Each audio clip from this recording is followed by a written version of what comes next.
জয় শ্রীকৃষ্ণ, রাধে রাধে। নমস্কার বন্ধুরা, আপনাদের রাধাকৃষ্ণ ভক্ত ইউটিউব চ্যানেলে সকলকে স্বাগতম। আশা করছি বন্ধুরা আপনারা সকলেই ভালো আছেন ও সুস্থ আছেন। বন্ধুরা, আজ আমরা রামনবমীর ব্রত সম্পর্কে আলোচনা করব। কবে এবং কিভাবে আপনি রামনবমী ব্রত পালন করবেন, কোন কোন পূজার সামগ্রী এই ব্রতে অবশ্যই প্রয়োজনীয়, উপবাস এবং পালনের বিধি এবং এই ব্রতের মাহাত্ম্য সম্পর্কে আজকের এই ভিডিওতে আমরা জানব। প্রথমেই জানাই, এই বছর অর্থাৎ 2024 সালে এই রামনবমীর ব্রত পালন করতে হবে আগামী 12 চৈত্র বা 27 মার্চ শুক্রবার দিন। আমরা সকলেই জানি, মর্যাদা পুরুষোত্তম শ্রী রামচন্দ্রের আবির্ভাব ঘটেছিল চৈত্র মাসের শুক্লপক্ষের নবমী তিথিতে। আপনারা অবশ্যই ভক্তি ভরে এই তিথি উদযাপন করুন। এই তিথিতে কেউ পূর্ণ দিবস উপবাস করে থাকেন, আবার কেউ অর্ধ দিবস অর্থাৎ দুপুর 12টা অবধি উপবাস করে থাকেন। আমরা সেই বিধি নিয়ম সম্পর্কেও জানব। তবে আগে আমরা জেনে নেব রামনবমীর ব্রত কেন পালন করতে হবে। এই ব্রতের মাহাত্ম্য কি তা বিভিন্ন শাস্ত্র থেকে শ্রবণ করব। বাল্মীকি রামায়ণ এবং অগস্ত্য সংহিতায় উল্লেখ রয়েছে, এই চৈত্র মাসের শুক্লপক্ষে নবমী তিথিতে পূর্ণ বসু নক্ষত্রে এবং মধ্যাহ্নকালে ভগবান শ্রী রামচন্দ্র আবির্ভূত হয়েছিলেন। অগস্ত্য সংহিতায় উল্লেখ রয়েছে, এই রামনবমীর ব্রত কোটি সূর্যগ্রহণ অপেক্ষাও শ্রেষ্ঠ। আরও উল্লেখ রয়েছে যে মরমতি মানব এই রামনবমীর ব্রত পালন করেন না, তাকে কল্পকাল কুম্ভিপাক নরকে থাকতে হয়। অর্থাৎ যে নির্বুদ্ধি মনুষ্য এই ব্রত পালন করে না, তাকে নরকে শাস্তি ভোগ করতে হয়। এমনকি দেবরাজ ইন্দ্র এই ব্রত পালন করে থাকেন। অগস্ত্য সংহিতায় আরও উল্লেখ রয়েছে, যিনি এই রামনবমীর ব্রত পালন করেন তিনি জন্ম মৃত্যুর বন্ধন থেকে মুক্ত হতে পারেন। তাকে আর কখনোই জননী জঠরে জন্ম নিতে হয় না। এই তিথিতে যদি কেউ নিষ্ঠার সাথে রামনবমীর ব্রত পালন করেন এবং ভগবানের বিশেষ সেবা পূজাদি করেন, তাহলে ব্রতকারী ভববন্ধন থেকে মুক্ত হতে পারেন। এই বিষয়ে কোনো সন্দেহ নেই। অগস্ত্য সংহিতায় উল্লেখ রয়েছে, এই ব্রত পালনের ফলে সপ্ত জন্মাজিত পাপ রাশি বিনষ্ট হয়ে থাকে। তিনি শ্রী রামচন্দ্রের প্রিয় হয়ে ভগবানের চিন্ময় ধামে প্রত্যাবর্তন করতে পারেন এবং তার জন্য ভগবত ভক্তির পথ আরও সুলভ হয়ে থাকে। তিনি সহজে কৃষ্ণ প্রেম ভক্তি লাভ করে থাকেন। এইভাবে শাস্ত্রে রামনবমী ব্রতের মাহাত্ম্য উল্লেখ করা হয়েছে। তাই আপনারাও চেষ্টা করুন এই ব্রত উদযাপন করার। এই বছরের 27 মার্চ সারা বিশ্বব্যাপী উদযাপিত হবে পবিত্র এই মহা মহোৎসব তিথি। এই চৈত্র মাসের শুক্লপক্ষের নবমী তিথিতে দশরথ এবং কৌশল্যার পুত্ররূপে মধ্যাহ্নকালে শ্রীরামচন্দ্র আবির্ভূত হয়েছিলেন। এর 2 ঘণ্টা পরে কৈকির পুত্ররূপে ভরত এবং 2 দিন পর সুমিত্রার পুত্ররূপে লক্ষণ এবং শত্রুঘ্ন আবির্ভূত হন। এবারে আসুন ভগবান রাম সম্পর্কে কিছু তথ্য জেনে নিই। ত্রেতালীলায় শ্রী রামচন্দ্র আবির্ভূত হয়েছিলেন সূর্যবংশে। সেই সূর্যবংশের প্রথম রাজা ছিলেন ইক্ষ্বাকু এবং তিনি বৈবৎসৎ মুনির পুত্র ছিলেন। সেই সূর্যবংশের বিখ্যাত রাজা ছিলেন কৌট্যাঙ্গ মহারাজ। তার পুত্র ছিলেন দীর্ঘবাহু। দীর্ঘবাহুর পুত্র অজু। অজুর পুত্র ছিলেন দশরথ এবং দশরথের পুত্র হলেন ভগবান শ্রীরামচন্দ্র। অনেকেই শ্রীরামচন্দ্রের সঠিকভাবে অনুধাবন করতে পারেন না, তাকে পুরুষ শ্রেষ্ঠ বা মানব শ্রেষ্ঠ বলে থাকেন। কিন্তু রামচন্দ্র কোনো সাধারণ মনুষ্য ছিলেন না, তিনি হলেন পরমেশ্বর ভগবান, স্বয়ং ভগবান নারায়ণ। তিনি স্বয়ং বিষ্ণু তত্ত্ব এবং রাম, লক্ষণ, ভরত ও শত্রুঘ্ন এই চতুর্ধাম মূর্তি হল বিষ্ণু তত্ত্ব। এই সম্পর্কে শ্রীমদ্ ভাগবত থেকে একটি শ্লোক আমরা জানব। শ্রীমদ্ ভাগবতের 9ম স্কন্ধে শ্রী রামচন্দ্রের আবির্ভাব মহিমা বিশেষভাবে উল্লেখ রয়েছে। 9ম স্কন্ধের দশম অধ্যায়ের দ্বিতীয় শ্লোকে বলা হয়েছে, দেবতাদের প্রার্থনায় অর্থাৎ দেবতাদের দ্বারা প্রার্থিত হয়ে সাক্ষাৎ ব্রহ্মময় ওরই অংশের অংশরূপে আবির্ভূত হয়েছিলেন। তারা হলেন রাম, লক্ষ্মণ, ভরত এবং শত্রুঘ্ন। এইভাবে ভগবান চার মূর্তিতে মহারাজ দশরথের পুত্ররূপে আবির্ভূত হয়েছিলেন। ভগবান প্রতি যুগে যুগে অবতীর্ণ হন বিশেষ বিশেষ কার্য সম্পাদনের জন্য।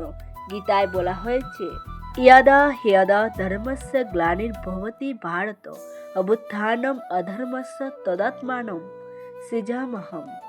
অর্থাৎ ভগবান শ্রীরামচন্দ্র একটি বিশেষ কার্য সম্পাদনের জন্য অবতার রূপে এই পৃথিবীতে আবির্ভূত হয়েছিলেন। সেই বিশেষ কার্যটি কি? অভ্যুত্থানম অধর্মস্য, অর্থাৎ অধর্মের অভ্যুত্থানকে দমন করে ধর্মকে পুনঃপ্রতিষ্ঠা করা। তাই শ্রীরামচন্দ্র শুধুমাত্র মানব শ্রেষ্ঠ বা পুরুষ শ্রেষ্ঠ নয়, তিনি হলেন মর্যাদা পুরুষোত্তম ভগবান ব্রহ্ম।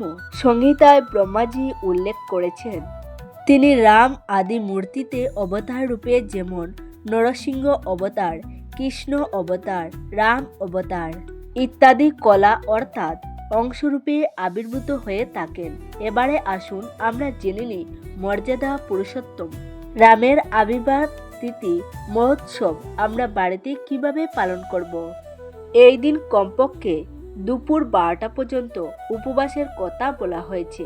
তবে কেউ চাইলে পূর্ণ দিবস উপবাস রাখতে পারেন, আবার কেউ চাইলে একাদশী ব্রতের মতো ফল মূলাদি গ্রহণ করেও এই ব্রত স্বচ্ছন্দে রাখতে পারেন। মধ্যাহ্নকালে ভগবান রাম আবির্ভূত হয়েছিলেন, তাই ভক্তরা এই মধ্যাহ্ন কালের মধ্যেই বিশেষ সেবা, পূজা আদি অভিষেক ক্রিয়া, ভোগ নিবেদন, পুষ্পাঞ্জলি, অর্ঘ্যপ্রদান প্রভৃতি সম্পূর্ণ করে থাকেন। ব্রতের দিন সকালে প্রাতঃস্নান করে আপনারা শ্রীরামচন্দ্রের চিত্রপটে পুষ্প নিবেদন করতে পারেন। এছাড়া মঙ্গল আরতি এবং বেশি বেশি করে হরিনাম সংকীর্তন করতে পারেন। এই দিন বাল্মীকি রামায়ণ পাঠ করা বা শ্রীমদ্ ভাগবতের নবম স্কন্ধটি পাঠ করলে শ্রীরাম অতি সন্তুষ্ট হন, যেখানে ভগবান রামের আবির্ভাব তিথিকে বর্ণনা করা হয়েছে। যেদিন ব্রত পালন করবেন তার আগের দিন অবশ্যই নিরামিষ বা সাত্ত্বিক আহার গ্রহণ করবেন এবং রাতে ঘুমোতে যাবার আগে ভালোভাবে দন্ত মার্জন করে নেবেন, যাতে কণা মাত্র খাবারও দাঁতে না লেগে থাকে। এরপর ব্রতের দিন ভোরবেলায় প্রাতঃস্নানের পর ভগবানের সেবা, পূজা আদি পর্বগুলি ধীরে ধীরে সেরে ফেলুন। যেমন পূজার জন্য প্রয়োজনীয় সামগ্রীগুলি প্রথমে সংগ্রহ করে রাখতে পারেন, যেমন তুলসী পাতা, ফুল, ফল, নৈবেদ্য, আতপ চাল ইত্যাদি। আপনার সামর্থ্য অনুযায়ী আপনি ভগবানকে নৈবেদ্য নিবেদন করবেন। যদি চান এদিন সাত্ত্বিক ভোগ রন্ধন করে ভগবান রামকে নিবেদন করতে পারেন। বাড়িতে যদি শ্রীরামচন্দ্রের বিগ্রহ বা চিত্রপটও থাকে তাহলে পঞ্চামৃত দিয়ে অভিষেক কার্যাদিও করতে পারেন। অনেকের মনে প্রশ্ন থাকে যে বাড়িতে প্রভু রামের চিত্র না থাকলে কি করা উচিত। তাদের উদ্দেশ্যে বলি, সেক্ষেত্রে আপনারা ভগবান শ্রীকৃষ্ণের চরণেও পূজা নিবেদন করতে পারেন, কারণ রাম আর কৃষ্ণের কোনো ভেদ নেই।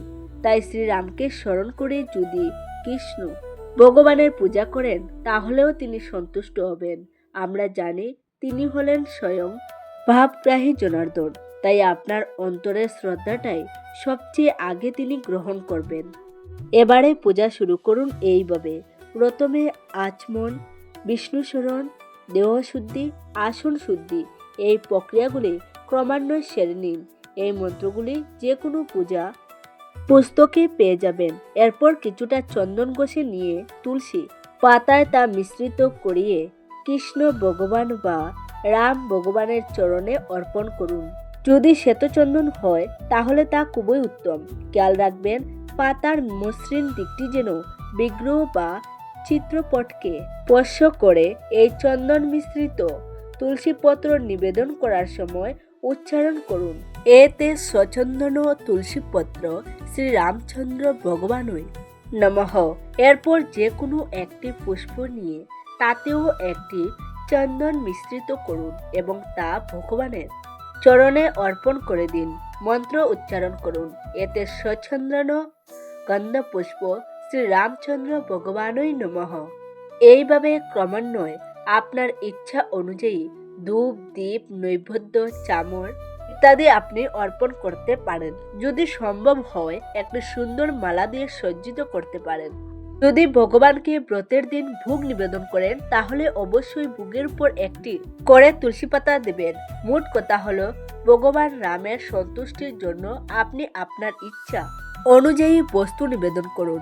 পূজা শেষ করে হাত জোড় করে মনে মনে বলুন, মন্ত্রহীনং ক্রিয়াহীনং ভক্তিহীনং জনার্দন যৎ পূজিতং মায়া দেব পরিপূর্ণং তদস্তুমে।